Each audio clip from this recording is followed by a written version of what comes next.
ज्ञान अंजन गुर दिया, अज्ञान अंधेर विनाश।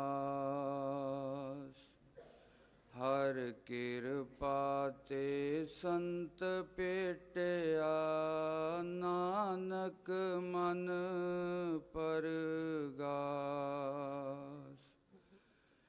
याहि कुल ते प्रगट होए, ताहि कुल को नाम।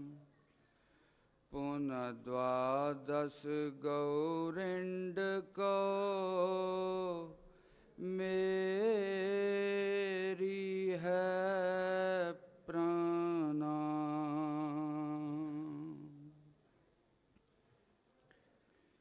हे गोविंद हे गोपाल, हे दयाल लाल।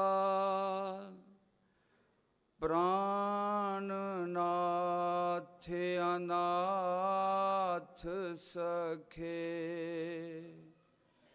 दीन दर्द निवार।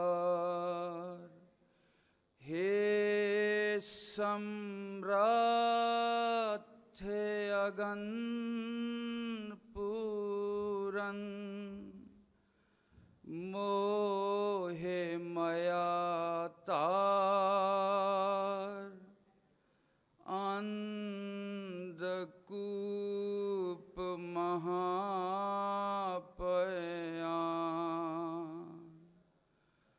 नानक पारियुतार।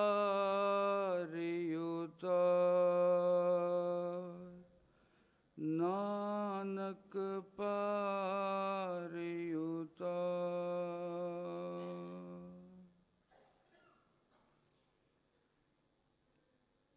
परम श्रद्धास्पद साध संगत दे रूप च विराजमान हाज़रीन साध संगत जीओ, सब तो पहला महान सतगुरां नूं याद करिए। सब प्रेम सत्कार नाल आखिए, धन श्री सतगुरु राम सिंह सच्चे पातशाह जी। जिन्हां सतगुरां नूं ये अज दा दिन समर्पित है, उन्हां सतगुरां नूं भी याद करिए। सब प्रेम सत्कार नाल आखिए, धन श्री सतगुरु प्रताप सिंह सच्चे पातशाह जी। वर्तमान सतगुरु जी की बख्शिश के अनुसार नामधारी समाज के विद्वानां दे पासों, जथेदार कवियां दे पासों गुरु जस सरवण करन दा सुभाग समा सानू प्राप्त होया।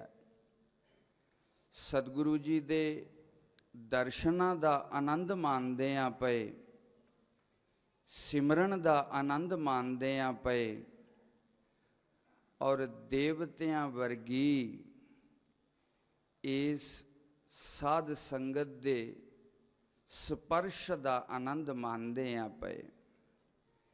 जिंदगी दे विच अगर ये चीज़ां प्राप्त हुंदियां ने, परमात्मा दी सतगुरु दी वड्डी बख्शिश दी निशानी है। साध संगत इन्हां शब्दां दे नाल आपनों धनता योग आख्या जाता है। समय दे अनुसार कुछ बेनतियां आप दे नाल सतगुरु जी की बख्शिश बुद्धि के अनुसार सांझियां करन दा यतन करांगा। पूरी दुनिया दे उत्ते ਹਿੰਦੂ ਸੰਸਕ੍ਰਿਤੀ ਨੂੰ ਹਿੰਦੂ ਸ਼ਬਦ ਜਿਸ ਅਰਥ ਦੇ ਵਿੱਚ ਅੱਜ ਰੂੜ ਹੋ ਚੁੱਕਿਆ ਹੈ, ਉਹਦੇ ਵਾਸਤੇ ਮੈਂ ਇਹ ਸ਼ਬਦ ਦਾ ਪ੍ਰਯੋਗ ਨਹੀਂ ਕਰਦਾ ਪਿਆ। ਇਸ ਹਿੰਦੁਸਤਾਨ ਦੀ ਧਰਤੀ ਦੇ ਉੱਤੇ ਇੱਥੋਂ ਦੀ ਸੰਸਕ੍ਰਿਤੀ, ਇੱਥੋਂ ਦੀ ਸੱਭਿਅਤਾ ਨੂੰ ਜੋ ਲੋਕ ਮੰਨਣ ਵਾਲੇ ਨੇ, ਚਾਹੇ ਉਹ ਕਿਸੇ ਵੀ ਧਰਮ ਸੰਪਰਦਾਇ ਦੇ ਹੋਣ, ਉਹ ਹੋਲੀ ਦਾ ਤਿਉਹਾਰ ਆਪੋ ਆਪਣੇ ਢੰਗ ਦੇ ਨਾਲ ਬੜੇ ਉਤਸ਼ਾਹ ਦੇ ਨਾਲ ਮਨਾ ਰਹੇ ਨੇ। ਸਾਧ ਸੰਗਤ ਜੀ, ਸਤਿਗੁਰੂ ਜੀ ਨੇ ਅੱਜ ਦਾ ਦਿਨ ਸਤਿਗੁਰੂ ਪ੍ਰਤਾਪ ਸਿੰਘ ਸੱਚੇ ਪਾਤਸ਼ਾਹ ਜੀ ਨੂੰ ਸਮਰਪਿਤ ਕੀਤਾ। ਮੈਂ ਕੋਸ਼ਿਸ਼ ਕਰਾਂਗਾ, ਕਿਉਂਕਿ ਉਹ ਜੋ ਪ੍ਰਾਚੀਨ ਪ੍ਰਹਿਲਾਦ ਦਾ ਇਤਿਹਾਸ ਹੈ ਉਹ ਵੀ ਬੜਾ ਪ੍ਰੇਰਣਾਦਾਇਕ ਹੈ। ਉਹਦੇ ਵਿੱਚ ਬੜੇ ਅਧਿਆਤਮਿਕ ਮੁੱਲ ਛਿਪੇ ਪਏ ਨੇ। ਉਹਦੇ ਨਾਲ ਨਾਲ ਸਤਿਗੁਰੂ ਪ੍ਰਤਾਪ ਸਿੰਘ ਸੱਚੇ ਪਾਤਸ਼ਾਹ ਜੀ ਦੇ ਜੀਵਨ ਬਾਰੇ ਵੀ ਕੁਝ ਇਸ਼ਾਰਾ, ਕੁਝ ਬੇਨਤੀਆਂ ਆਪ ਦੇ ਸਾਹਮਣੇ ਰੱਖਾਂਗਾ। ਦੁਨੀਆ ਦੇ ਉੱਤੇ ਬਹੁਤ ਸਾਰੀਆਂ ਸੰਸਕ੍ਰਿਤੀਆਂ, ਸੱਭਿਅਤਾਵਾਂ ਦਾ ਜਨਮ ਹੋਇਆ।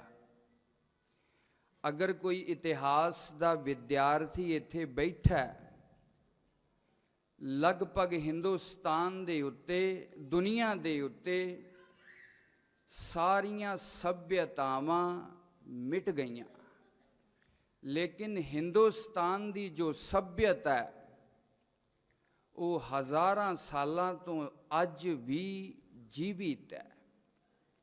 ਚਾਹੇ ਇਹਦੇ ਉੱਤੇ ਵਿਦੇਸ਼ੀ ਹਮਲਾਵਰਾਂ ਨੇ ਹਜ਼ਾਰਾਂ ਸਾਲ ਕਾਬਜ ਰਹੇ, ਚਾਹੇ ਉਹ ਫ੍ਰੈਂਚ ਹੋਣ, ਚਾਹੇ ਉਹ ਡੱਚ ਹੋਣ, ਚਾਹੇ ਉਹ ਅੰਗਰੇਜ਼ ਹੋਣ, ਚਾਹੇ ਉਹ ਮੁਗਲ ਹੋਣ, ਇੱਥੋਂ ਦੀ ਸੰਪਦਾ ਦਾ ਵੀ ਦੋਹਨ ਕੀਤਾ ਔਰ ਸਾਡੇ ਧਰਮ, ਸਮਾਜ ਔਰ ਅਧਿਆਤਮਿਕ ਮੁੱਲਿਆਂ ਨੂੰ ਵੀ, ਸਾਡੇ ਸੰਸਕਾਰਾਂ ਨੂੰ ਵੀ ਖਤਮ ਕਰਨ ਦਾ ਬੇਹਤਾਸ਼ਾ ਪ੍ਰਯਾਸ ਕੀਤਾ। ਚਾਹੇ ਹਿੰਦੂ ਮੰਦਰਾਂ ਨੂੰ ਢਾਹ ਕੇ ਮਸੀਤਾਂ ਬਣਾਈਆਂ ਗਈਆਂ ਹੋਣ, ਚਾਹੇ ਗੁਰੂ ਘਰ ਦੇ ਨਾਲ ਬਰਾਬਰੀ ਦੀ ਆਸ਼ੰਕਾ ਦੇ ਕਾਰਨ ਗੁਰੂ ਨਾਨਕ ਪਾਤਸ਼ਾਹ ਤੋਂ ਲੈ ਕੇ ਇਸ ਇਸਲਾਮੀ ਹਕੂਮਤ ਨੇ ਵਿਰੋਧ ਰੱਖਿਆ ਹੋਵੇ, ਲੇਕਿਨ ਫਿਰ ਵੀ ਅੱਜ ਹਿੰਦੁਸਤਾਨ ਦੀ ਧਰਤੀ ਦੇ ਉੱਤੇ ਆਪਸੀ ਵੈਮਨस्य, ਆਪਸੀ ਫਸਾਦ ਜ਼ਰੂਰ ਨੇ। ਧਰਮ ਸੰਪਰਦਾਇ ਕੱਟੜਤਾ ਦੇ ਭਾਵ ਦੇ ਨਾਲ ਇੱਕ ਦੂਸਰੇ ਨਾਲ ਰਾਗ ਦਵੇਸ਼ ਜ਼ਰੂਰ ਰੱਖਦੇ ਨੇ ਪਏ। ਹਰ ਧਰਮ ਸੰਪਰਦਾਇ ਕਹਿੰਦਾ ਮੇਰਾ ਗੁਰੂ ਵੱਡਾ, ਮੇਰਾ ਧਰਮ ਗ੍ਰੰਥ ਠੀਕ ਹੈ, ਮੇਰੀ ਮਰਿਆਦਾ ਜੀਵਨ ਜਾਚ ਠੀਕ ਹੈ। ਇਹ ਰਾਗ ਦਵੇਸ਼ ਚੱਲਦਾ ਪਿਆ, ਲੇਕਿਨ ਇਹਦੇ ਬਾਵਜੂਦ ਵੀ 5-5 ਹਜ਼ਾਰ ਸਾਲ ਤੋਂ ਜੋ ਪਰੰਪਰਾਵਾਂ ਇਸ ਹਿੰਦੁਸਤਾਨ ਦੀ ਧਰਤੀ ਦੇ ਉੱਤੇ ਸਾਡੇ ਰਿਸ਼ੀਆਂ ਨੇ ਆਵਿਸ਼ਕਾਰ ਕੀਤੀਆਂ ਸਨ, ਉਹ ਅੱਜ ਵੀ ਜੀਵਿਤ ਨੇ। ਸਾਧ ਸੰਗਤ ਜੀਵਿਤ ਨੇ। ਕਦੇ ਆਪ ਇਸ ਚੀਜ਼ ਵੱਲ ਥੋੜਾ ਜਿਹਾ ਗੰਭੀਰਤਾ ਪੂਰਵਕ ਵਿਚਾਰ ਕਰਨਾ। ਕੋਈ ਪਰੰਪਰਾ 10, 20, 50 ਸਾਲ ਚੱਲ ਕੇ ਲੁਪਤ ਹੋ ਜਾਂਦੀ ਹੈ, ਮਿਟ ਜਾਂਦੀ ਹੈ, ਲੇਕਿਨ ਸਤਯੁਗ ਤੋਂ ਲੈ ਕੇ ਜਿਸ ਤਰ੍ਹਾਂ ਦੀ ਮਰਿਆਦਾ ਔਰ ਧਰਮ ਦੀ ਸਿੱਖਿਆ ਸਾਨੂੰ ਦਿੱਤੀ ਜਾਂਦੀ ਸੀ, ਉਹ ਅੱਜ ਵੀ ਕਿਸੇ ਨਾ ਕਿਸੇ ਰੂਪ ਦੇ ਵਿੱਚ ਜੀਵਿਤ ਹੈ ਸਾਧ ਸੰਗਤ ਜੀ। ਇਹ ਭਾਰਤੀय ਸੰਸਕ੍ਰਿਤੀ ਦੀ, ਭਾਰਤੀय ਅਧਿਆਤਮ ਦੀ ਵੱਡੀ ਵਿਸ਼ੇਸ਼ਤਾ ਹੈ ਸਾਧ ਸੰਗਤ ਜੀ। ਉਹਦਾ ਉਸ ਸੱਭਿਅਤਾ ਔਰ ਸੰਸਕ੍ਰਿਤੀ ਦੇ ਜੀਵਿਤ ਰਹਿਣ ਦਾ ਜੋ ਇੱਕ ਵੱਡਾ ਕਾਰਨ ਹੈ ਉਹ ਇਹ ਸੀ, ਸਾਡੇ ਰਿਸ਼ੀਆਂ ਨੇ, ਸਾਡੇ ਗੁਰੂਆਂ ਨੇ ਸਾਡੇ ਧਰਮ ਨੂੰ ਅਲੌਕਿਕ ਨਹੀਂ ਬਣਾਇਆ, ਸਾਡੇ ਪਰਮਾਤਮਾ ਨੂੰ ਸਤਵੇਂ ਆਸਮਾਨ ਤੇ ਨਹੀਂ ਬਿਠਾਇਆ। ਮਹਾਰਿਸ਼ੀ ਬਿਆਸ ਕਹਿੰਦੇ ਨੇ, ਬਾਧਯਤੇ ਨਾ ਸਾ ਧਰਮਾ ਕੁਧਰਮਤਾ, ਬਾਧਯਤੇ ਯੋ ਨ ਧਰਮਾ ਨਾ ਸ ਧਰਮਾ ਕੁਧਰਮਤਾ। ਜੋ ਧਰਮ ਦਾ ਆਚਰਨ ਵਿਅਕਤੀ ਦੇ ਵਿਵਹਾਰਿਕ ਜੀਵਨ ਦੇ ਨਾਲ ਇੱਕ ਸੁਰ ਨਾ ਹੋ ਸਕੇ, ਉਸ ਧਰਮ ਨੂੰ, ਉਸ ਰੀਤੀ ਰਿਵਾਜ ਨੂੰ ਸਾਡੇ ਗੁਰੂ ਔਰ ਰਿਸ਼ੀਆਂ ਨੇ ਪ੍ਰਵਾਨ ਨਹੀਂ ਕੀਤਾ। ਸਾਡੀ ਸੰਸਕ੍ਰਿਤੀ ਦੇ ਜੀਵਿਤ ਰਹਿਣ ਦਾ ਜੋ ਵੱਡਾ ਕਾਰਨ ਹੈ, ਇਹ ਜੋ ਹਿੰਦੁਸਤਾਨ ਦੀ ਧਰਤੀ ਤੇ ਕੋਈ ਮਹੀਨਾ ਹੀ ਐਸਾ ਖਾਲੀ ਜਾਂਦਾ, ਕੋਈ ਵੀ ਵੱਡੀ ਘਟਨਾ ਹੋਈ ਹੋਵੇ ਜਿਨੇ ਵੱਡੇ ਸਮਾਜ ਨੂੰ ਪ੍ਰਭਾਵਿਤ ਕੀਤਾ ਹੋਵੇ, ਬਹੁਤ ਲੋਕਾਂ ਲਈ ਪ੍ਰੇਰਣਾ ਬਣੀ ਹੋਵੇ, ਬਹੁਤ ਲੋਕਾਂ ਦੇ ਅੰਦਰ ਉਤਸ਼ਾਹ ਪੈਦਾ ਕਰਨ ਵਾਲੀ ਹੋਵੇ, ਉਸ ਘਟਨਾ ਨੂੰ ਸਾਡੇ ਰਿਸ਼ੀਆਂ ਨੇ, ਸਾਡੇ ਗੁਰੂ ਸਾਹਿਬਾਂ ਨੇ ਤਿਉਹਾਰ ਦਾ ਰੂਪ ਦੇ ਕੇ ਸਾਡੇ ਜੀਵਨ ਦੇ ਨਾਲ ਜੋੜ ਦਿੱਤਾ। ਸਾਧ ਸੰਗਤ ਜੀ, ਜੋੜ ਦਿੱਤਾ। ਅੱਜ ਪੁਰਾਣ ਕਿੰਨੇ ਲੋਕਾਂ ਨੇ ਪੜ੍ਹੇ ਹੋਣਗੇ? ਪ੍ਰਹਿਲਾਦ ਜੀ ਦਾ ਜ਼ਿਕਰ ਵਿਸ਼ਨੂੰ ਪੁਰਾਣ, ਸ਼੍ਰੀਮਦ ਭਾਗਵਤ ਪੁਰਾਣ ਦੇ ਵਿੱਚ ਵਿਸ਼ੇਸ਼ ਰੂਪ ਦੇ ਵਿੱਚ ਆਉਂਦਾ ਹੈ। ਅਗਰ ਹੋਲੀ ਦਾ ਤਿਉਹਾਰ ਨਾ ਬਣਾਇਆ ਗਿਆ ਹੁੰਦਾ, ਸ਼ਾਇਦ ਪ੍ਰਹਿਲਾਦ ਅੱਜ ਕਿਸੇ ਨੂੰ ਯਾਦ ਨਹੀਂ ਹੁੰਦਾ। ਸਾਧ ਸੰਗਤ ਜੀ, ਨਹੀਂ ਹੁੰਦਾ। ਇਹ ਤਿਉਹਾਰ ਇਸੇ ਕਰਕੇ ਬਣਾਏ ਗਏ ਤਾਂ ਕਿ ਸਾਨੂੰ ਉਸ ਇਤਿਹਾਸ, ਉਸ ਵਿਸ਼ੇਸ਼ ਘਟਨਾ ਦੇ ਨਾਲ ਜੋੜ ਕੇ ਹਜ਼ਾਰਾਂ ਸਾਲਾਂ ਬਾਅਦ ਵੀ ਇੱਕ ਵਿਚਾਰ ਕਰਨ ਦਾ ਸੁਅਵਸਰ ਮਿਲੇ, ਪ੍ਰੇਰਣਾ ਤੇ ਉਤਸ਼ਾਹ ਲੈਣ ਦਾ ਇੱਕ ਅਵਸਰ ਮਿਲੇ। ਇਹ ਤਿਉਹਾਰ ਦੀ ਵੱਡੀ ਮਹਿਮਾ ਹੈ ਸਾਧ ਸੰਗਤ ਜੀ, ਵੱਡੀ ਮਹਿਮਾ। ਇਸ ਕਰਕੇ ਸਾਡੇ ਹਿੰਦੁਸਤਾਨ ਦੀ ਸੰਸਕ੍ਰਿਤੀ ਅੱਜ ਤੱਕ ਜੀਵਿਤ ਹੈ ਸਾਧ ਸੰਗਤ ਜੀ। ਅਸੀਂ ਕਿਸੇ ਨਾ ਕਿਸੇ ਰੂਪ ਦੇ ਵਿੱਚ, ਚਾਹੇ ਪਰਮਾਤਮਾ ਦੀ ਗੱਲ ਹੋਵੇ, ਚਾਹੇ ਪਰਮਾਤਮਾ ਦੇ ਭਗਤਾਂ ਦੀ ਗੱਲ ਹੋਵੇ, ਉਹਨੂੰ ਯਾਦ ਰੱਖਣ ਦਾ ਕੋਈ ਨਾ ਕੋਈ ਜ਼ਰੀਆ ਜ਼ਰੂਰ ਬਣਾਇਆ। ਚਾਹੇ ਕੋਈ ਮੰਦਿਰ ਗੁਰਦੁਆਰਾ ਖੜਾ ਕਰਕੇ ਬਣਾਇਆ ਹੋਵੇ, ਚਾਹੇ ਕੋਈ ਤਿਉਹਾਰ ਦੇ ਰੂਪ 'ਚ ਬਣਾਇਆ ਹੋਵੇ, ਸਾਡੀ ਸੰਸਕ੍ਰਿਤੀ ਦੀ ਇਹ ਵੱਡੀ ਵਿਸ਼ੇਸ਼ਤਾ ਸਾਧ ਸੰਗਤ ਜੀ।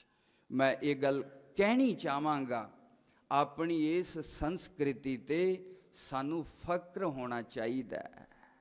ਅੱਜ ਜੋ ਆਪਣੀ ਸੰਸਕ੍ਰਿਤੀ ਦੇ ਪ੍ਰਤੀ ਜੋ ਸਾਡੇ ਅੰਦਰ ਇੱਕ ਸਤਿਕਾਰ ਨਹੀਂ, ਇੱਕ ਪ੍ਰੇਮ ਭਾਵ ਨਹੀਂ, ਉਹਦਾ ਵੱਡਾ ਕਾਰਨ ਇਹ ਹੈ, ਅਸੀਂ ਉਹਨਾਂ ਘਟਨਾਵਾਂ ਦੇ ਉੱਤੇ ਵਿਚਾਰ ਨਹੀਂ ਕਰਦੇ ਸਾਧ ਸੰਗਤ ਜੀ, ਨਹੀਂ ਕਰਦੇ।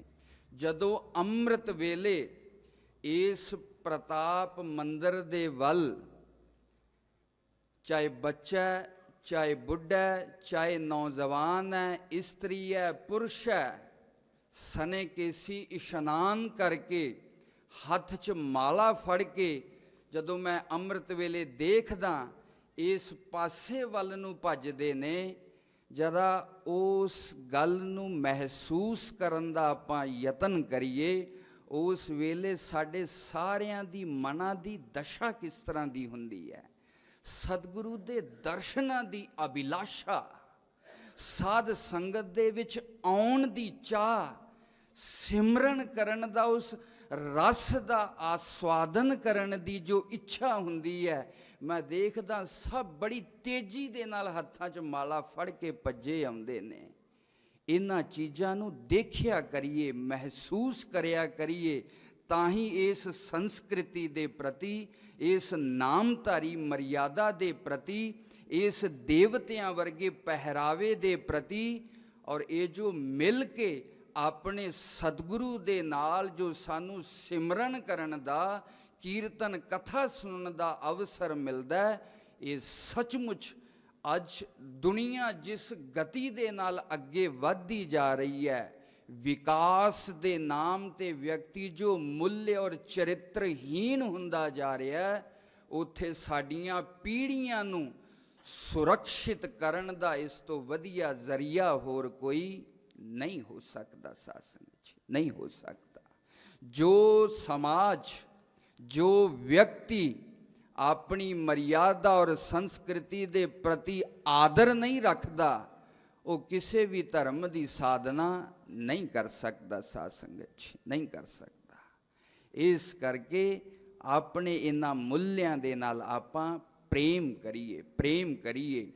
और सतगुरु प्रताप सिंह सच्चे पातशाह की जो वड्डी देन है, आपां रोज़ अरदास दे विच कहने आ, अटल प्रतापी श्री सतगुरु प्रताप सिंह सिमरिया, जिन कलयुग दे विच सोच सोध नाम बाणी दा प्रवाह दिता चलाए।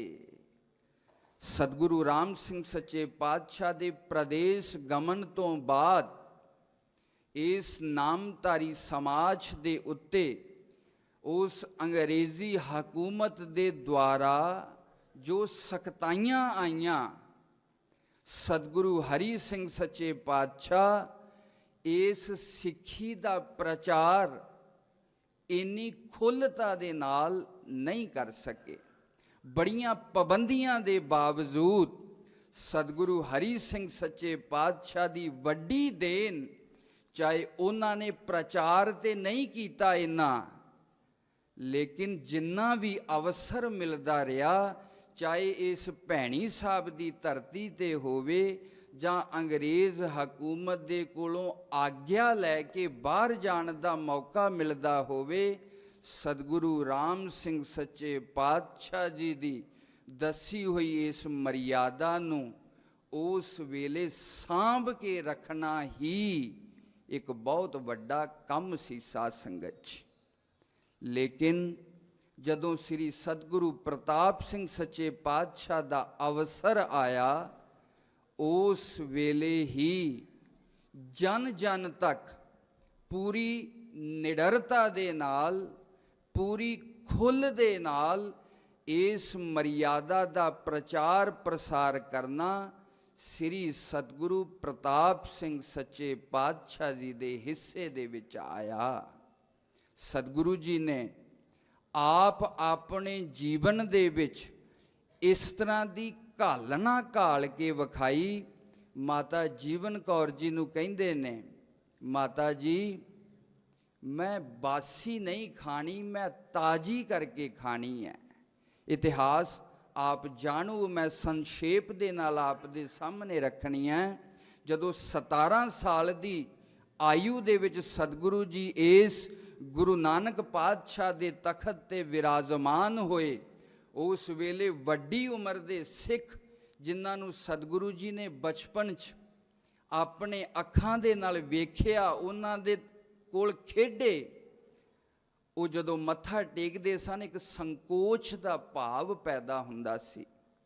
इस भैणी साहब दे रौले गोले तो सतगुरु जी परेशान सन, साधना करनी चाहुंदे सन, ये दिखाउणा चाहुंदे सन सिमरन दा कोई ऑप्शन नहीं। साध संगत आपां किरपा कहने आ, किरपा दा मतलब इन्ना ही मैं समझदा, ये मन सिमरन करन दे वास्ते तैयार हो जावे, सिੱਖੀ दी कमाई करन दे वास्ते ये मन तैयार हो जावे, इहदा नाम ही किरपा है।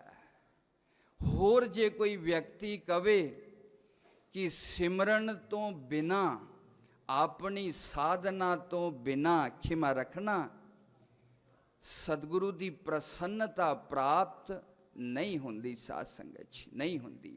ये जो व्यक्ति दे अंदर अज्ञान है, व्यक्ति दा जो द्वैत भाव है, व्यक्ति दा जो राग द्वेष मोह ममता है, ये नाम रूपी जल दे नाल ही धुपेगा। ओदा होर कोई साधन नहीं। साध संगत जी ना उथे कोई चलाकी काम आउंदी है, ना उथे कोई विद्या काम आउंदी है, और ना ही इहदा कोई शॉर्टकट है। जिन्नी जिन्नी चित्त दी हिरदे दी पवित्रता हुंदी जाएगी और जिन्नी गहराई तो श्रद्धा और प्रेम दे नाल वो चुरखड़े दा जाप निकलेगा, ओनी ओनी जो परमात्मा तो व्यक्ति दी दूरी है वो घटदी जाएगी। साध संगत जी घटदी जाएगी। इहदा होर कोई ऑप्शन, इहदा होर कोई शॉर्टकट नहीं। इतिहास देख लईए, जिन्ने भी सतगुरु नू प्रसन्न कीता, जिन्ने भी उस परमात्मा दे नाल अभेद अवस्था प्राप्त कीती है, इस सिमरन दे नाल ही कीती है। साध संगत जिन्नी नाम ते आया गए मशक्कत काल, जिन्हां ने इस नाम दी मशक्कत नूं घालिया, ओदे अंदर ही उस परमात्मा दी जोत प्रगट हुई है। साध संगत प्रगट हुई है। सतगुरु प्रताप सिंह सच्चे पातशाह ने आप साधना कीती। माता जी दे कहन ते चाहे जंगलां वल जाण दा विचार त्याग दिता होवे, पर इस नीलो वाली नहर ते जाके सतगुरु जी ने बड़ी थोड़ा भोजन छक के, थोड़ी नींदर लैके, बड़ी पवित्रता दे नाल इस सिमरन दा जाप कीता। और जो सानू असों दे मेले दे रूप दे विच साधना करन दा एक वड्डा अवसर दिता, ये सतगुरु प्रताप सिंह सच्चे पातशाह जी दी वड्डी देन है। साध संगत वड्डी देन है। चाहे संगीत दा क्षेत्र होवे, पशु पालन दा क्षेत्र होवे, घोड़ सवारी दा होवे, खेती बाड़ी दा होवे, किसी भी फील्ड दे विच आपां वेखीए, सतगुरु प्रताप सिंह सच्चे पातशाह ने उस फील्ड दी आप योग्यता प्राप्त करके सानू सिखां नू एक जाच दसी, ये प्रेरणा दिती कि उस गुणां नू प्राप्त कीतियां बिना सफलता नहीं मिल सकती। साध संगत नहीं मिल सकती। एक दो गल्लां मैं होर कहणियां चाहुंदा। हिंदुस्तान दी वंड दे समय लगभग 17-18 साल पहला जो सतगुरु प्रताप सिंह सच्चे पातशाह ने भविखबाणी करके ये गल अपने सिखां नू आखी, पाई रावी तो इस पार आ जाओ, बड़ा वड्डा कल्लूकारा वरतना, बड़ा नुकसान होना, जे मेरी गल सच ना होई फिर वापस चले जाओ। हज़ारां लोग अपने सतगुरु ते विश्वास करके अपने घर जमीन जायदाद दी मोह ममता दा त्याग करके इस हिंदुस्तान वाले पासे आके बच गए। जिन्हां ने वो बचन ना मन्निया वड्डे दुखां नूं सिया। साध संगत सतगुरु प्रताप सिंह सच्चे पातशाह जी दे थोड़ा जिहा हिरदे नूं आपां स्पर्श करन दा यतन करिए। अपने सिखां दी पीड़ नूं, अपने सिखां दे दुखां नूं हरण दे वास्ते सतगुरु जी किन्ने चिंतित सन ते किन्ने यतनशील सन, आप सब बहुत चंगी तरह जाणू।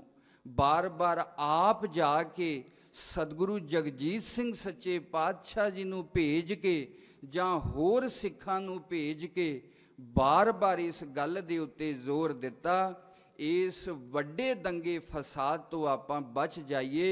और जो लोग इधर आए उन्हां नूं वसाउण दे वास्ते ਚਾਹੇ ਨਾਭੇ ਦੀ ਬੀੜ ਹੋਵੇ, ਚਾਹੇ ਜੀਵਨ ਨਗਰ ਦਾ ਇਲਾਕਾ ਹੋਵੇ, ਸਤਿਗੁਰੂ ਜੀ ਨੇ ਆਪਣੇ ਸਿੱਖਾਂ ਨੂੰ ਹਰ ਪ੍ਰਕਾਰ ਦੀ ਸੁੱਖ ਸੁਵਿਧਾਵਾਂ ਦੇਣ ਦਾ ਵੱਡਾ ਯਤਨ ਕੀਤਾ। ਸਾਧ ਸੰਗਤ ਜੀ, ਇਹ ਸੀ ਸਤਿਗੁਰੂ ਪ੍ਰਤਾਪ ਸਿੰਘ ਸੱਚੇ ਪਾਤਸ਼ਾਹ ਜੀ ਦਾ ਇੱਕ ਸੰਖੇਪ ਦੇ ਵਿੱਚ ਵਿਵਹਾਰਿਕ ਪੱਖ। ਸਾਧ ਸੰਗਤ ਜੀ, ਮੈਂ ਜੋ ਆਪ ਦੇ ਸਾਹਮਣੇ ਮੁੱਖ ਰੂਪ ਦੇ ਵਿੱਚ ਗੱਲ ਕਰਨੀ ਚਾਹੁੰਦਾ, ਗੁਰੂ ਅਮਰਦਾਸ ਪਾਤਸ਼ਾਹ ਇੱਕ ਪੌੜੀ ਦੇ ਵਿੱਚ ਲਿਖਦੇ ਨੇ, ਸੋ ਸਤਿਗੁਰ ਸੇਵੋ ਸਾਧ ਜਨ ਜਿਨ ਹਰ ਹਰ ਨਾਮ ਦ੍ਰਿੜਾਇਆ, ਸੋ ਸਤਿਗੁਰ ਪੂਜੋ ਦਿਨਸ ਰਾਤ ਜਿਨ ਜਗਨਨਾਥ ਜਗਦੀਸ਼ ਜਪਾਇਆ, ਸੋ ਸਤਿਗੁਰ ਦੇਖੋ ਇੱਕ ਨਿਮਖ ਨਿਮਖ ਜਿਨ ਹਰ ਕਾ ਹਰ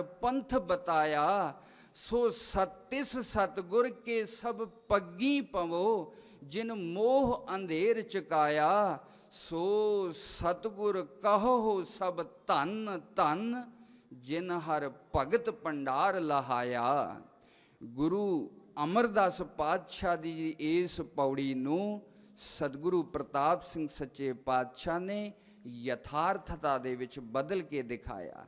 ਗੁਰ ਕੀ ਮਹਿਮਾ ਕਿਆ ਕਹੂੰ, ਗੁਰ ਵਿਵੇਕ ਸਤ ਸਰ, ਉਹ ਆਦ ਜੁਗਾਦ ਜੁਗਾ ਜੁਗ ਪੂਰਾ ਪਰਮੇਸ਼ਰ, ਧਿਆਨ ਮੂਲਮ ਗੁਰੋ ਮੂਰਤੀ, ਪੂਜਾ ਮੂਲਮ ਗੁਰੋ ਪਦਮ, ਮੰਤਰ ਮੂਲਮ ਗੁਰੋ ਵਾਕਿਆ, ਮੋਕਸ਼ ਮੂਲਮ ਗੁਰੋ ਕਿਰਪਾ। ਗੂਕਾਰ ਸੰਦਕਾਰ ਸਿਆਤ, ਰੂਕਾਰ ਸਤਨ ਨਿਰੋਧਕਾ, ਅੰਧਕਾਰ ਨਿਰੋਧਿਤਵਾਤ ਗੁਰੂ ਰਿਤਿਆ ਵਿਧੀਯਤੇ।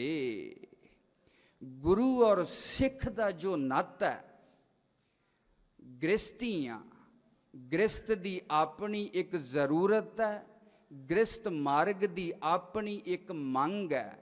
ਧਨ ਪਦਾਰਥ ਤੋਂ ਬਿਨਾਂ ਜੀਵਨ ਨਹੀਂ ਚੱਲਦਾ, ਇਹ ਵਿਵਹਾਰਿਕ ਜੀਵਨ ਦੀ ਜ਼ਰੂਰਤ ਹੈ। ਪੈਸੇ ਤੋਂ ਬਿਨਾਂ, ਚੰਗੇ ਘਰ ਤੋਂ ਬਿਨਾਂ, ਸੁੱਖ ਸੁਵਿਧਾਵਾਂ ਤੋਂ ਬਿਨਾਂ, ਗਰੀਬੀ ਦੇ ਜੀਵਨ ਤੋਂ ਵੱਡਾ ਕੋਈ ਅਭਿਸ਼ਾਪ ਨਹੀਂ, ਕੋਈ ਦੁੱਖ ਨਹੀਂ।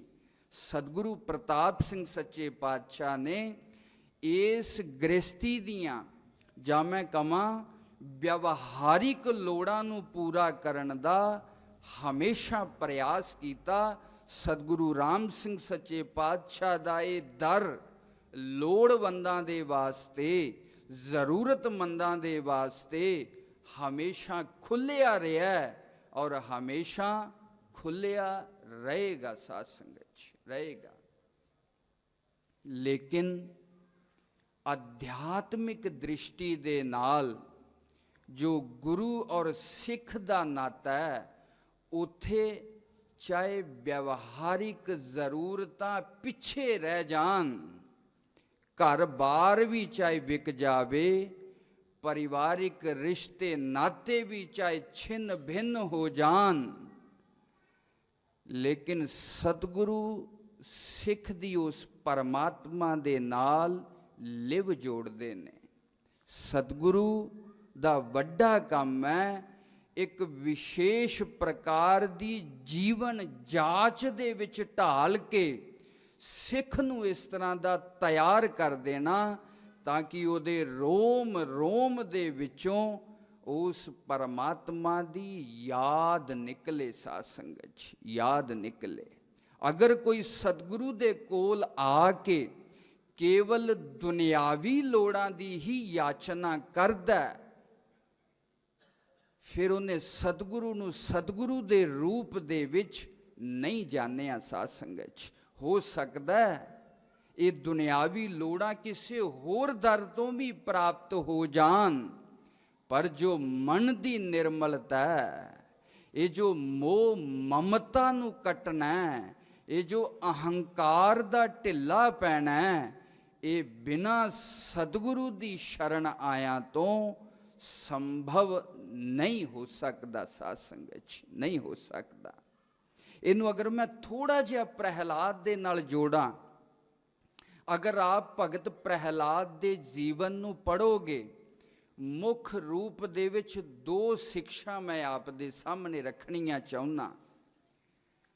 ਹਰਨਾਕਸ਼ ਪੰਜਾਬੀ ਦੇ ਵਿੱਚ ਉਚਾਰਨ ਹੈ, ਸੰਸਕ੍ਰਿਤ ਦੇ ਵਿੱਚ ਜਾਂ ਮੂਲ ਗ੍ਰੰਥਾਂ ਦੇ ਵਿੱਚ ਇਹਦਾ ਨਾਮ ਹਿਰਣਯਕਸ਼ਪੂ ਹੈ। ਪੰਜਾਬੀ 'ਚ ਇਹਦਾ ਉਚਾਰਨ ਹਰਨਾਕਸ਼ ਕਰ ਦਿੰਦੇ ਨੇ। ਹਰਨਾਕਸ਼ ਨੇ ਆਪਣੇ ਵੱਡੇ ਭਰਾ ਦਾ ਭਗਵਾਨ ਵਿਸ਼ਨੂੰ ਤੋਂ ਬਦਲਾ ਲੈਣ ਦੇ ਵਾਸਤੇ ਬੜੀ ਵੱਡੀ ਤਪੱਸਿਆ ਕੀਤੀ, ਐਸੀ ਕਠੋਰ ਤਪੱਸਿਆ ਕੀਤੀ, ਬ੍ਰਹਮਾ ਜੀ ਪ੍ਰਸੰਨ ਹੋ ਗਏ, ਵਰ ਮੰਗਣ ਵਾਸਤੇ ਆਖਿਆ। ਹਰਨਾਕਸ਼ ਨੂੰ ਪਤਾ ਸੀ ਅਗਰ ਮੈਂ ਜੀਵਿਤ ਰਵਾਂਗਾ ਤੇ ਮੈਂ ਸਭ ਨੂੰ ਹਰਾ ਸਕਦਾ, ਕਿਉਂਕਿ ਮੇਰੇ ਆਪਣਾ ਸਰੀਰ ਦਾ ਬਲ ਹੈ। ਸਾਰੇ ਦੈਂਤ ਆਸੁਰ ਮੇਰੇ ਕੋਲ ਬੜੇ ਬੜੇ ਵੱਡੇ ਬਲੀ ਨੇ। ਹਰਨਾਕਸ਼ ਨੇ ਬ੍ਰਹਮਾ ਜੀ ਦੇ ਕੋਲੋਂ ਵਰ ਮੰਗਿਆ, ਮੈਂ ਕਦੇ ਮਰਾਂ ਨਾ। ਮਰਨ ਦੀਆਂ ਜਿੰਨੀਆਂ ਵੀ ਸੰਭਾਵਨਾਵਾਂ ਹੋ ਸਕਦੀਆਂ ਨੇ, ਨਾ ਉੱਪਰ ਮਰਾਂ, ਨਾ ਥੱਲੇ ਮਰਾਂ, ਨਾ ਅੰਦਰ ਮਰਾਂ, ਨਾ ਬਾਹਰ ਮਰਾਂ, ਨਾ ਅਸਤਰ ਨਾਲ ਮਰਾਂ, ਨਾ ਸ਼ਸਤਰ ਨਾਲ ਮਰਾਂ, ਨਾ ਮਨੁੱਖ ਕੋਲੋਂ ਮਰਾਂ, ਨਾ ਪਸ਼ੂ ਕੋਲੋਂ ਮਰਾਂ। ਜਿੱਥੇ ਜਿੱਥੇ ਵੀ ਮ੍ਰਿਤਿੂ ਦੀ ਆਸ਼ੰਕਾ ਹੈ, ਹਰਨਾਕਸ਼ ਨੇ ਉਸ ਬ੍ਰਹਮਾ ਜੀ ਤੋਂ ਵਰ ਪ੍ਰਾਪਤ ਕਰਕੇ ਉਸ ਆਸ਼ੰਕਾ ਨੂੰ ਦੂਰ ਕਰਨ ਦਾ ਯਤਨ ਕੀਤਾ। ਅਗਰ ਆਪ ਬਹੁਤ ਗੰਭੀਰਤਾ ਦੇ ਨਾਲ ਦੇਖੋਗੇ, ਜਿਸ ਦਿਨ ਵਿਅਕਤੀ ਨੂੰ ਮ੍ਰਿਤਿੂ ਦਾ ਅਹਿਸਾਸ ਹੋ ਜਾਏਗਾ, ਵਿਅਕਤੀ ਦੇ ਜੀਵਨ ਦੇ ਵਿੱਚ ਵੱਡਾ ਪਰਿਵਰਤਨ ਆ ਜਾਏਗਾ। ਸਾਧ ਸੰਗਤ ਜੀ, ਵੱਡਾ ਪਰਿਵਰਤਨ ਆ ਜਾਏਗਾ। ਪਾਤਸ਼ਾਹ ਕਹਿੰਦੇ ਨੇ, ਬਹੁਤਾ ਜੀਵਨ ਮੰਗੀਐ ਮੂਆ ਨਾ ਲੋੜੈ ਕੋਏ, ਸੁਖ ਜੀਵਨ ਤਿਸ ਆਖੀਐ ਜਿਸ ਗੁਰਮੁਖ ਵਸਿਆ ਸੋਏ। ਹਜੇ ਵਿਅਕਤੀ ਹਮੇਸ਼ਾ ਭਵਿੱਖ ਦੇ ਵੱਲ ਦੇਖਦਾ, ਚੰਗੇ ਦੇ ਵੱਲ ਦੇਖਣਾ ਚਾਹੁੰਦਾ। ਅੱਜ ਇੱਕ ਬੜੇ ਚੰਗੇ ਸ਼ਬਦ ਨੇ, ਹਮੇਸ਼ਾ ਪੋਜ਼ਿਟਿਵ ਥਿੰਕਿੰਗ ਰੱਖੋ। ਗੱਲ ਠੀਕ ਹੈ, ਜ਼ਿੰਦਗੀ 'ਚ ਪੋਜ਼ਿਟਿਵ ਥਿੰਕਿੰਗ ਰੱਖਣੀ ਚੰਗੀ ਗੱਲ ਹੈ, ਲੇਕਿਨ ਸਚਾਈ ਨੂੰ ਵਿਸਾਰਨ ਦਾ ਨਾਮ ਪੋਜ਼ਿਟਿਵ ਥਿੰਕਿੰਗ ਨਹੀਂ ਗੀ। ਸਾਧ ਸੰਗਤ ਜੀ, ਜੋ ਜ਼ਿੰਦਗੀ ਦੇ ਅਸੂਲ ਨੇ, ਗੁਰੂ ਨਾਨਕ ਪਾਤਸ਼ਾਹ ਕਹਿੰਦੇ ਨੇ, ਪ੍ਰਾਨੀ ਇਉਂ ਜਾਨੋ ਸਿਰ ਕਾਲ, ਜਿਉਂ ਮੱਛੀ ਤਿਉਂ ਮਾਨਸੈ ਪਵੈ ਅਚਿੰਤਾ ਜਾਲ। ਹਰ ਵਿਅਕਤੀ ਦੇ ਸਿਰ ਦੇ ਉੱਤੇ ਉਸ ਯਮ ਦਾ ਮੌਤ ਰੂਪੀ ਜਾਲ ਵਿਛਿਆ ਪਿਆ।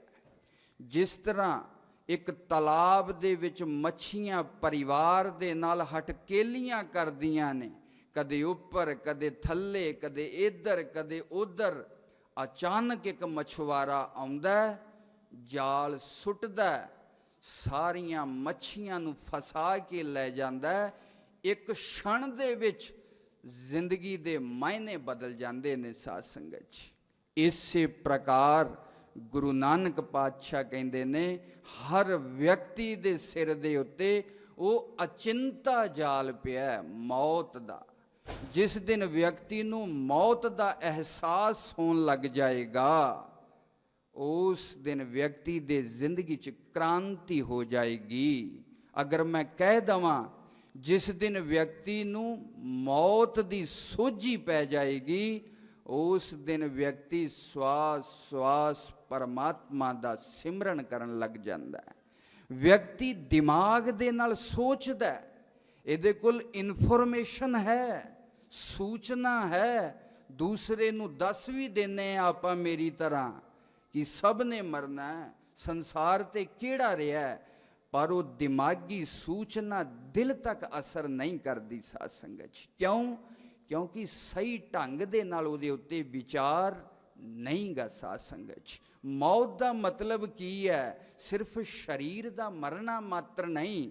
ਮੌਤ ਦਾ ਮਤਲਬ ਹੈ ਜਿਸ ਸਰੀਰ ਨੂੰ ਇੰਨਾ ਪ੍ਰੇਮ ਕੀਤਾ, ਜਿਸ ਸਰੀਰ ਦੀ ਸੁਰੱਖਿਆ ਔਰ ਸੁੰਦਰਤਾ ਦੇ ਵਾਸਤੇ ਹਰ ਯਤਨ ਕੀਤਾ, ਇੱਕ ਦਿਨ ਐਸਾ ਆਉਣਾ इस शरीर नूं हमेशा वास्ते छड्ड के जाना। मौत का मतलब है जिस धन संपदा नूं सारी जिंदगी ना धर्म दी, ना अधर्म दी, ना ईमानदारी दी, ना बेईमानी दी, ना सच्चाई दी परवाह करके कमाया, एक दिन सब कुछ छड्ड के जाना है। मौत का मतलब है जिन्ना संबंधां नूं मोह ममता दी एडी पक्की रस्सी दे नाल बन्नण दा प्रयास करदे आ, वो सारियां रस्सियां एक दिन टुट जाणगियां और ये रिश्ते नाते हमेशा दे वास्ते विछड़ जाणगे। मौत का मतलब जिस दिन व्यक्ति दे अंदर ये एहसास पैदा हो जाता है, जिंदगी का एक अवसर, एक क्षण मेरे उत्ते ऐसा आना है और जिन्हों मैं टाल नहीं सकता, जिदे तो मैं बच नहीं सकता, उस दिन व्यक्ति किसी शाश्वत शक्ति दी, किसी नित्य शक्ति दी, किसी अलौकिक आश्रय की तलाश करता है। उस तो पहला व्यक्ति नूं ये संसार ही चंगा लगता है, ये संसार ही सच्चा लगता है। ये मौत का ही एक ऐसा एहसास है जिहड़ा व्यक्ति दे मन नूं परमात्मा वल मोड़दा, साध संगत जी मोड़दा। हरणाकश ने मौत दी हर संभावना नूं खत्म करन दे वास्ते ब्रह्मा जी दे कोलों सारे ही वर मंग लए। लेकिन आप इतिहास तो जाणो, जदों प्रहलाद नूं मारन दी कोशिश की गई, नरसिंह भगवान दे रूप दे विच उस हरणाकश नूं भी मरना पिया। साध संगत जी, जिस हरणाकश ने ये वर प्राप्त किए सन, ना ऊपर मरा, ना थल्ले मरा, ना अंदर ना बाहर, ना अस्त्र ना शस्त्र, ना मनुख ना पशु, भाव परमात्मा दी सृष्टि का एक नियम है, जो आया उन्हें जरूर जाना है। जो उपजो सो बिनस है, परो आज कै काल दे वाक अनुसार। वो परमात्मा नूं पता है किस तरह लेके जाना है। हरणाकश ने मृत्यु का हर दरवाज़ा बंद करन दी कोशिश की, पर उदा नतीजा आप देखते हो, नरसिंह भगवान दे रूप च परमात्मा ने अवतरित होके हरणाकश दा भी नाश कर दिता। साध संगत जी, आध्यात्मिक जीवन दे विच जिंदगी दी इस सच्चाई दे उत्ते जिन्ना जिन्ना व्यक्ति चिंतन करेगा, जिन्ना जिन्ना व्यक्ति विचार करेगा, उन्ना उन्ना मोह ममता ते संसार दा आकर्षण ढिला पएगा। साध संगत जी, ढिला पएगा। व्यक्ति इधर देखना नहीं चाहता, व्यक्ति अपनी परछाई वाल देखना नहीं चाहता। साध संगत जी, हमेशा चंगे दी कल्पना करदा, पर जो होना उन्हें जरूर हो के रहना। साध संगत जी, पहली चीज़ ये है, हमेशा इस त्याग ते वैराग अवस्था दे विच मन नूं लिया के अपना जीवन सादे ढंग दे नाल व्यतीत किया जावे। क्यों? क्योंकि एक दिन सब कुछ छुट जाना। साध संगत जी, नामधारी जीवन जाच इस तरह दी है, व्यक्ति सादे ढंग दे नाल रवे। ये जो सानू सतगुरां ने ये पहरावा पहनाया, ये चिट्टा सात्विकता का भी प्रतीक है और ये चिट्टा त्याग का भी प्रतीक है। जदों कोई व्यक्ति चलाना कर जाता है, उदों ये चिट्टा ही कपड़ा पहनाया जाता है। क्यों? क्योंकि अज ये संसार तो विद्या हुंदा है। जदों कोई सिख अपने सतगुरु की शरण आके इस सफेद पहरावे नूं पहन लैंदा, उस दिन तो अपने मन दे विच दृढ़ कर लवे, अज तो लैके सतगुरु तो बिना इस संसार दे विच होर मेरे कोल हमेशा दे वास्ते कुछ भी रहन वाला नहीं गा। साध संगत जी, नहीं गा। सतगुरु राम सिंह सच्चे पातशाह अपने एक हुक्मनामे दे विच लिखदे ने, ਜਿਹਦੀ 4 ਬਲਦਾਂ ਦੀ ਖੇਤੀ ਹੈ ਉਹ 2 ਦੀ ਕਰ ਲੇ, ਜਿਹਦੀ 2 ਬਲਦਾਂ ਦੀ ਖੇਤੀ ਹੈ ਉਹ 1 ਦੀ ਕਰ ਲੇ, ਪਰ ਸਿਮਰਨ ਨਾ ਛੱਡੇ ਸਾਧ ਸੰਗਤ ਜੀ। ਕਿਉਂ? ਕਿਉਂਕਿ ਸਤਿਗੁਰੂ ਜੀ ਨੂੰ ਪਤਾ, ਔਰ ਸਾਨੂੰ ਇਹ ਗੱਲ ਦਰਸਾਉਣੀ ਚਾਹੁੰਦੇ ਨੇ, ਚਾਹੇ ਕਿੰਨਾ ਵੀ ਧਨ ਪਦਾਰਥ ਵਿਅਕਤੀ ਦੇ ਕੋਲ ਹੋਵੇ, ਇੱਕ ਦਿਨ ਛੱਡ ਕੇ ਜਾਣਾ ਸਾਧ ਸੰਗਤ ਜੀ। ਕੇਵਲ ਔਰ ਕੇਵਲ ਨਾਮ ਸਿਮਰਨ ਨੇ ਹੀ ਵਿਅਕਤੀ ਦੀ ਲੋਕ ਪ੍ਰਲੋਕ ਦੇ ਵਿੱਚ ਸਹਾਇਤਾ ਕਰਨੀ ਹੈ। ਭਗਤ ਪ੍ਰਹਿਲਾਦ ਦੇ ਅੰਦਰ ਜੋ ਸਿੱਖਣ ਵਾਲੀ ਗੱਲ, ਔਰ ਸਤਿਗੁਰੂ ਪ੍ਰਤਾਪ ਸਿੰਘ ਸੱਚੇ ਪਾਤਸ਼ਾਹ ਨੇ ਇਹ ਜੋ ਸਾਡੇ ਅੰਦਰ ਨਾਮ ਨੂੰ ਦ੍ਰਿੜ ਕਰਾਇਆ, ਇਹ ਜੋ ਮਰਿਆਦਾ ਨੂੰ ਦ੍ਰਿੜ ਕਰਾਇਆ, ਇਹ ਜੋ ਸਿੱਖੀ ਨੂੰ ਦ੍ਰਿੜ ਕਰਾਇਆ, ਇਹ ਸਤਿਗੁਰੂ ਪ੍ਰਤਾਪ ਸਿੰਘ ਸੱਚੇ ਪਾਤਸ਼ਾਹ ਦੀ ਵੱਡੀ ਦੇਣ ਹੈ ਸਾਧ ਸੰਗਤ ਜੀ। ਸਤਿਗੁਰੂ ਜਗਜੀਤ ਸਿੰਘ ਸੱਚੇ ਪਾਤਸ਼ਾਹ ਕਹਿੰਦੇ ਨੇ, ਸਿੱਖੀ ਦੇ ਵਿੱਚੋਂ ਜੇ ਵਿਸ਼ਵਾਸ ਨਿਕਲ ਜਾਵੇ ਫਿਰ ਸਿੱਖੀ ਨਹੀਂ ਰਹਿੰਦੀ। ਜਦੋਂ ਸਤਿਗੁਰੂ ਰਾਮ ਸਿੰਘ ਸੱਚੇ ਪਾਤਸ਼ਾਹ ਨੂੰ ਲੁਧਿਆਣੇ ਤੋਂ ਕੈਦ ਕਰਕੇ ਪ੍ਰਯਾਗਰਾਜ ਦੇ ਕਿਲੇ ਦੇ ਵਿੱਚ ਨਜ਼ਰਬੰਦ ਕੀਤਾ ਗਿਆ, ਉੱਥੇ ਸ਼ਾਮ ਨੂੰ ਸਿੱਖਾਂ ਦੇ ਨਾਲ ਬੈਠ ਕੇ ਵਿਚਾਰ ਵਟਾਂਦਰਾ ਹੋਣ ਲੱਗਾ। ਕੁਝ ਸਿੱਖ ਕਹਿੰਦੇ ਨੇ, ਸੱਚੇ ਪਾਤਸ਼ਾਹ ਗੁਰਬਾਣੀ ਬਹੁਤ ਵੱਡੀ ਚੀਜ਼ ਹੈ, ਗੁਰਬਾਣੀ ਦੇ ਨਾਲ ਹੀ ਵਿਅਕਤੀ ਦੇ ਜੀਵਨ ਦਾ ਭਲਾ ਹੋ ਸਕਦਾ ਹੈ। ਸਤਿਗੁਰੂ ਰਾਮ ਸਿੰਘ ਸੱਚੇ ਪਾਤਸ਼ਾਹ ਕਹਿੰਦੇ ਨੇ, ਬਾਣੀ ਤੇ ਨਾੜ ਹੈ। ਸਿੱਖ ਹੈਰਾਨ ਹੋਏ, ਸੋਚਾਂ ਦੇ ਵਿੱਚ ਪਏ। ਜਿਹੜੇ ਸਿਮਰਨ ਦੇ ਉਪਾਸ਼ਕ ਸਨ, ਉਹਨਾਂ ਨੇ ਆਖਿਆ, ਸੱਚੇ ਪਾਤਸ਼ਾਹ ਫਿਰ ਨਾਮ ਵੱਡੀ ਚੀਜ਼ ਹੈ। ਸਤਿਗੁਰੂ ਰਾਮ ਸਿੰਘ ਸੱਚੇ ਪਾਤਸ਼ਾਹ ਕਹਿੰਦੇ ਨੇ, ਨਾਮ ਵੀ ਤੋ ਹੀ ਹੈ। ਕਹਿੰਦੇ ਨੇ ਫਿਰ ਅਸਲੀ ਚੀਜ਼ ਕੀ ਹੈ? ਕਹਿੰਦੇ ਨੇ ਭਰੋਸਾ, ਵਿਸ਼ਵਾਸ, ਸ਼ਰਧਾ, ਭਾਵਨਾ, ਇਹ ਵੱਡੀ ਚੀਜ਼ ਹੈ ਸਾਧ ਸੰਗਤ ਜੀ। ਜੇ ਸਿੱਖੀ ਦੇ ਵਿੱਚੋਂ ਇਹ ਚਲੀ ਗਈ, ਫਿਰ ਵਿਅਕਤੀ ਦੇ ਹੱਥ ਕੁਛ ਨਹੀਂ ਆਉਂਦਾ। ਪ੍ਰਹਿਲਾਦ ਨੂੰ ਬੜੀਆਂ ਸਜ਼ਾਵਾਂ ਦਿੱਤੀਆਂ ਗਈਆਂ, ਪਹਾੜ ਤੋਂ ਸੁੱਟਿਆ ਗਿਆ, ਹਾਥੀ ਨਾਲ ਕੁਚਲਿਆ ਗਿਆ, ਲੇਕਿਨ ਪ੍ਰਹਿਲਾਦ ਦਾ ਉਹ ਵਿਸ਼ਵਾਸ ਸੀ ਕਿ ਮੇਰਾ ਪਰਮਾਤਮਾ, ਮੇਰਾ ਸਤਿਗੁਰੂ ਸਰਵ ਸਮਰਥ ਹੈ, ਸਰਵ ਸ਼ਕਤੀਮਾਨ ਹੈ, ਉਹ ਮੇਰੀ ਜ਼ਰੂਰ ਰਕਸ਼ਾ ਕਰੇਗਾ। ਹਰ ਦੁੱਖ ਨੂੰ ਵੀ ਸਹਿ ਕੇ ਪ੍ਰਹਿਲਾਦ ਨੇ ਆਪਣੇ ਵਿਸ਼ਵਾਸ ਤੇ ਭਰੋਸੇ ਨੂੰ ਨਹੀਂ ਗਵਾਇਆ, ਔਰ ਪਰਮਾਤਮਾ ਨੇ ਵੀ ਆਪਣੇ ਵਚਨ ਦੇ ਅਨੁਸਾਰ